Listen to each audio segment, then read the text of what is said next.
ഈ ഒരു പലഹാരം വളരെ സിമ്പിളായിട്ട് നമുക്ക് തയ്യാറാക്കിയെടുക്കാൻ വേണ്ടി പറ്റും.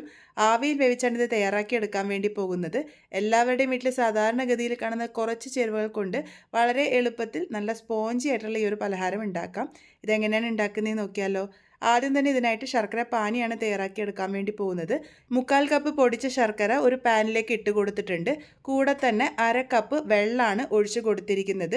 ഇനി ഇത് ശർക്കര പാനിയാക്കി എടുക്കാം. ശർക്കരയൊക്കെ ഒന്ന് അലിഞ്ഞ് ചേർന്ന് വന്ന് ഒന്ന് പതഞ്ഞ് വന്നാൽ മാത്രം മതി. ഞാനിവിടെ ശർക്കര പാനിയാക്കുന്നത് എടുത്തിട്ടില്ല. ഈ ഒരു രീതിക്ക് ആക്കിയതിന് ശേഷം നമുക്കത് അങ്ങോട്ട് മാറ്റി വയ്ക്കാം. ഇനി ഇവിടെ മിക്സറിൻ്റെ ചെറിയ ജാറിലേക്ക് 3/4 കപ്പ് അവലാണ് ചേർത്ത് കൊടുത്തിരിക്കുന്നത്. മീഡിയം തിക്നെസ് ആയിട്ടുള്ള വെളുത്ത അവലാണ് ഞാനിവിടെ ഉപയോഗിച്ചിരിക്കുന്നത്. നിങ്ങൾക്ക് ഏത് ടൈപ്പ് അവൽ വേണമെങ്കിലും ഉപയോഗിക്കാം. കൂടെ തന്നെ 3/4 കപ്പ് റവ ചേർത്ത് കൊടുക്കാം. വറക്കാത്ത നേർത്ത റവയാണ് ഞാനിവിടെ ഉപയോഗിച്ചിരിക്കുന്നത്. നിങ്ങൾക്ക് വറുത്തതോ വറക്കാത്തതോ ആയിട്ടുള്ള റവ ഉപയോഗിക്കാം. ഇനി ഇതിലേക്ക് 4 ഏലക്കായുടെ തൊണ്ടൊക്കെ കളഞ്ഞിട്ട് ഒന്ന് ഇട്ട് കൊടുത്തിട്ടുണ്ട്. കൂടെ തന്നെ 1/4 ടീസ്പൂണിൻ്റെ പകുതി അളവ് ഉപ്പ് ചേർത്ത് കൊടുക്കാം. ഇനി ഇതിലേക്ക് ഒരു പിടിയോളം അണ്ടിപ്പരിപ്പ് ചേർത്ത് കൊടുക്കുന്നുണ്ട്. ഏകദേശം 12 എണ്ണമാണ് ചേർത്ത് കൊടുത്തിരിക്കുന്നത്. ഇത് ചേർത്ത് കൊടുക്കണമെന്ന് നിർബന്ധമില്ല, കയ്യിലുണ്ടെങ്കിൽ മാത്രം ഇട്ട് കൊടുത്താൽ മതി. അത് ഇതുപോലെ പൊടിച്ചെടുത്തിട്ടുണ്ട്. ഇനി ഇതിലേക്ക് 1/2 കപ്പ് തേങ്ങ ചിരകിയതും കൂടെ ചേർത്ത് കൊടുക്കാം.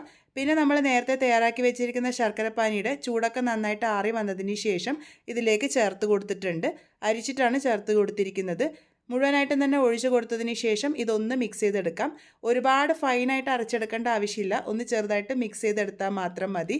ഇതിപ്പോൾ ഒരല്പം കട്ടിയായിട്ടാണ് ഇരിക്കുന്നത്, അതുകൊണ്ട് ഞാനിവിടെ 1/4 കപ്പ് വെള്ളം എടുത്തിട്ടുണ്ട്.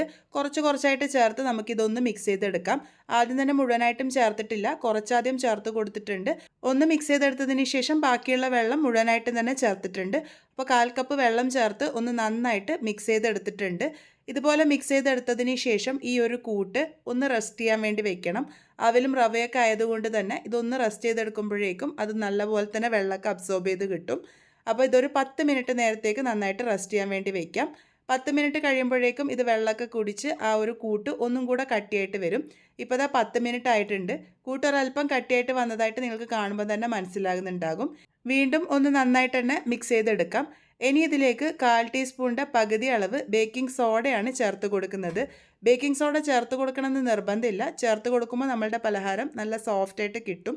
ഇതിലേക്ക് 2 ടേബിൾ സ്പൂൺ വെള്ളം കൂടെ ഒഴിച്ചു കൊടുത്തിട്ടുണ്ട്. അതിനുശേഷം നല്ലപോലെ തന്നെ മിക്സ് ചെയ്തെടുക്കാം. ഈ ഒരു രീതിക്കാണ് നമ്മളുടെ കൂട്ട് വേണ്ടത്. ഒരല്പം കട്ടിയായിട്ട് തന്നെയാണ് കൂട്ട് വേണ്ടത്. ഞാനിവിടെ ഇത് തയ്യാറാക്കിയെടുക്കാൻ വേണ്ടി പോകുന്നത് ഇതുപോലത്തെ പേപ്പർ കപ്സിലാണ്. ഇതില്ലാന്നുണ്ടെങ്കിൽ ഇതുപോലത്തെ സ്റ്റീൽ കപ്പ് എടുത്താലും മതി. സ്റ്റീൽ കപ്പാണെങ്കിൽ അതൊന്ന് നെയ്തടവി എടുത്തോളൂ. അതിനുശേഷം കൂട്ടൊഴിച്ച് കൊടുത്താൽ മതി.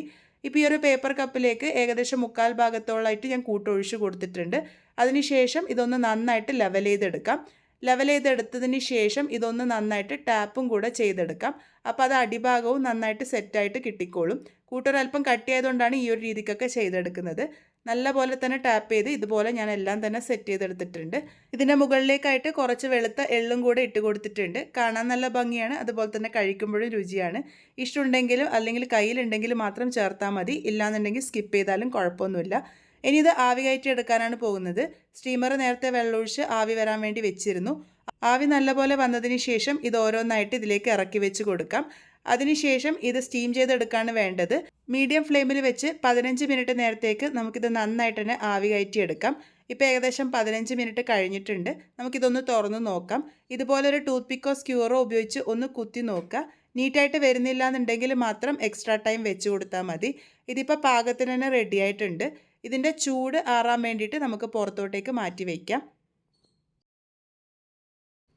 ഇതിൻ്റെ ചൂട് നല്ലപോലെ തന്നെ ആറി വന്നതിന് ശേഷം മാത്രം ഡീമോൾഡ് ചെയ്തെടുത്താൽ മതി. പേപ്പർ കപ്സ് ആയതുകൊണ്ട് ഞാനിവിടെ പേപ്പർ മുറിച്ചെടുക്കുകയാണ് ചെയ്യുന്നത്.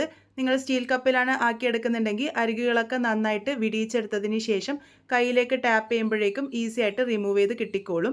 ഇതിവിടെ പൊട്ടിച്ചും കൂടെ കാണിച്ചു തരുന്നുണ്ട്. നല്ല സോഫ്റ്റ് ആയിട്ടാണ് ഇരിക്കുന്നത്. എന്തായാലും ട്രൈ ചെയ്ത് നോക്കൂ. എല്ലാവരുടെയും വീട്ടിൽ സാധാരണഗതിയിൽ കാണുന്ന കുറച്ച് ചേരുവകൾ മാത്രമേ ഉപയോഗിച്ചിട്ടുള്ളൂ. വളരെ സിമ്പിളായിട്ട് നമുക്കിത് തയ്യാറാക്കി എടുക്കാൻ വേണ്ടി പറ്റും. ട്രൈ ചെയ്ത് ഫീഡ്ബാക്സ് ഒക്കെ പറയാൻ വേണ്ടി മറക്കരുത്. വീണ്ടും ഒരു നല്ല റെസിപ്പിയുമായി കാണാം.